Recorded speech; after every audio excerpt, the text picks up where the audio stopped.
Welcome back to our channel. ఈరోజు 3 పొడులు ఎలా చేయాలో చూద్దాం. ఫస్ట్ కందిపొడి ఎలా చేయాలో చూద్దాం. ఒక కడాయిలో ఎర్ర కందిపప్పు తీసుకొని దోరగా వేయించి పక్కన పెట్టుకోండి. ఆ తర్వాత 1/2 కప్పు పెసరపప్పు, 1/4 కప్పు పచ్చిశనగపప్పు, వీటిని కూడాను దోరగా వేయించి లో ఫ్లేమ్లోనే వేయించుకొని పక్కన పెట్టుకోండి. 7-8 ఎండుమిర్చి కూడాను వేపి పక్కన ఉంచుకోవాలి. ఆ తర్వాత 2-3 టేబుల్ స్పూన్స్ జీలకర్ర, దీన్ని కూడాను వేపి పక్కన పెట్టుకోండి. ఇందులోనే సైంధవ లవణం వేస్తున్నానండి నేను.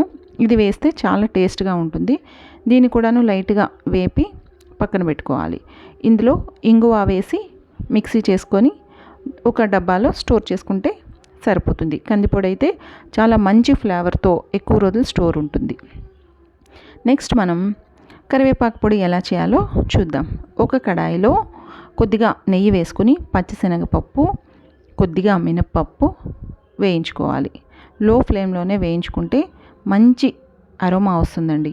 ఇందులోనే ఎండుమిర్చి, అలానే క్లీన్ చేసి పెట్టుకున్న కరివేపాకు కూడాను వేపుకోవాలి. అలాగే ఇందులోన 2 స్పూన్స్ జీలకర్ర కూడాను వేసి వేయించుకోవాలి. నేను ఇందులో చింతపండు కొద్దిగా వేస్తున్నానండి, చాలా తక్కువ.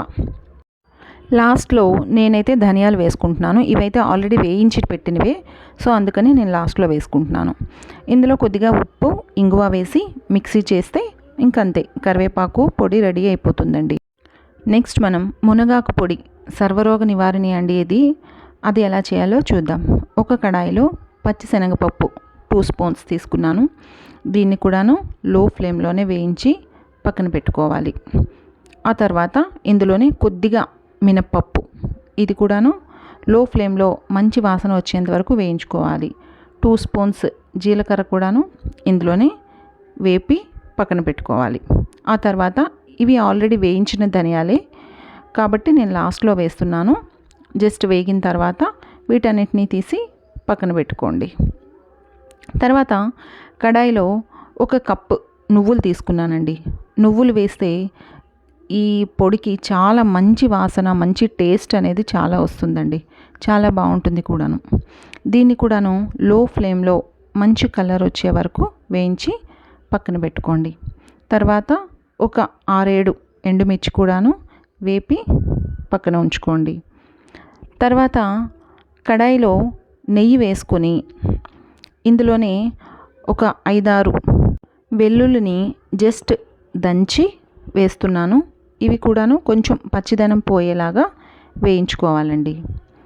వెల్లుల్లి వేస్తే ఈ పొడికి చాలా మంచి వాసన వస్తుంది. ఆ తర్వాత నేను మునగాకుని ముందుగానే క్లీన్ చేసి గుడ్డ పైన ఆరబెట్టి తడి మొత్తం పోయేలా ఆరబెట్టుకొని ఉంచుకున్నాను.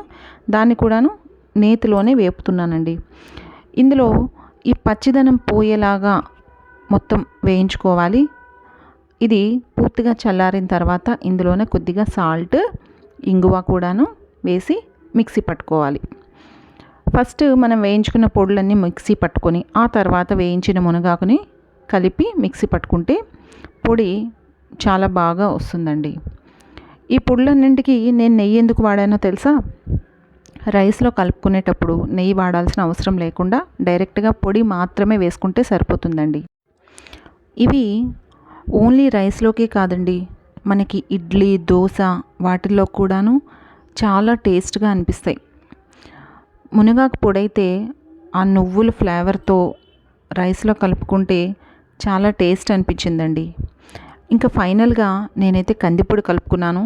కందిపొడిలో నెయ్యి అయితే వేయలేదు కదా, అందుకనే నేను ఇందులో ఉసిరికాయ పచ్చడి కలుపుకొని తింటున్నానండి. పికిల్ ఇందులో ఏదైనా పర్వాలేదు, ఇందులో పికిల్ కలుపుకొని తింటే ఆ టేస్టే వేరు, చాలా చాలా బాగుంటుంది. మీరు కూడా ఒకసారి ఈ పొడులను ట్రై చేయండి. వీటిలో మీకు ఏది నచ్చిందో కామెంట్ చేయండి. Thank you.